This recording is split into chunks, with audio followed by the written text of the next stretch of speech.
Kabar gembira buat seluruh rakyat Indonesia, khususnya yang suka jalan-jalan dan mengetahui sejarah. Di Aceh ada satu lembaga, namanya Lembaga Wali Nanggro.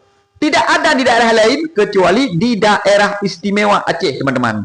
Jadi, Lembaga Wali Nanggro ini begitu luas, teman-teman. Sehingga bagi kalian yang sangat suka dengan keindahan dan sejarah, kalian wajib mengunjungi Aceh.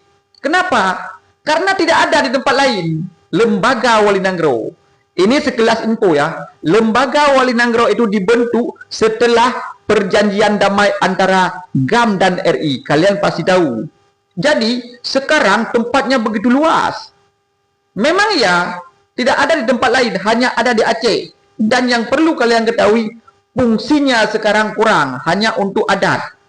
Kenapa juga ada lembaga yang begitu besar, gedungnya begitu mewah? Nah, itulah istimewanya orang Aceh daripada daerah-daerah lain. Jadi kalian teman-teman, kami rakyat Aceh, bisa-bisa kalau ada wisatawan dari daerah lain sering mengunjungi itu, kami orang Aceh bisa mendapatkan penghasilan.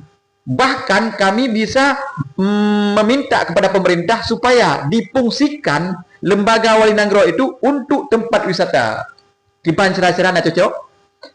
Jadi Lembaga Wali Nanggro artinya bukan lembaganya, bukan. Jadi Wali Nanggro tetap ada. Nanti kita kasih tempat lain yang kecil. Jadi di Sumatera Utara ada misalnya Istana Maimun. Di Aceh ada juga Lembaga Wali Nanggro sebagai tempat pariwisata.